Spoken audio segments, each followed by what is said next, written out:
Evet, kavun içindeyiz bugün de. Mustafa abi seni de çekeyim. Çekemem. Çek abi.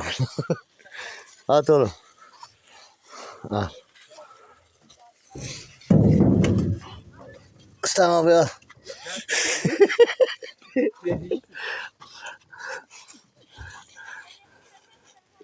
Al. Evet, devam. Çalışıyoruz.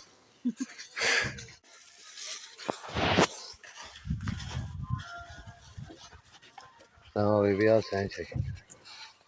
Mustafa abimiz çalışıyor.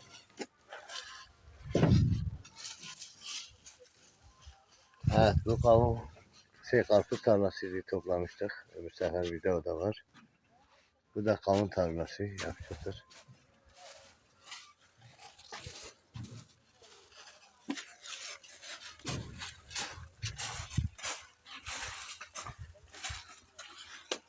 Murat Aslanoğlu. Gözde Dayan. Geldi. Tam geldi. Gökhan geldi. Çekmeye izin var da Gökhan. Varmış.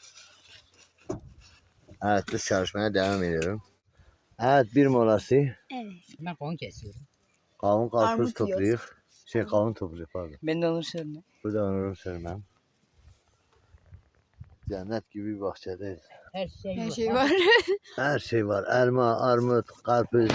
Karpuz bak, bu da armut ağacının altındayız. Oh, keyfimize değme gitsin. Zaten Al armut ye. Armudun Kavun var, mısır var. ayısının irisi armut yermiş. Burada da mısır var.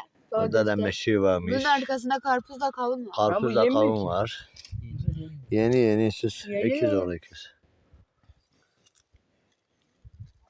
Nakla sen hep şişire.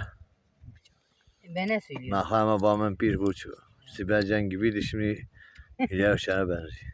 Bak her şey var. Kavun var, karpuz var, mısır var, Ha, biber var, domates. Burası kaznerdir. her şey Millet var. yiyor, atıyor çöpe. Ha,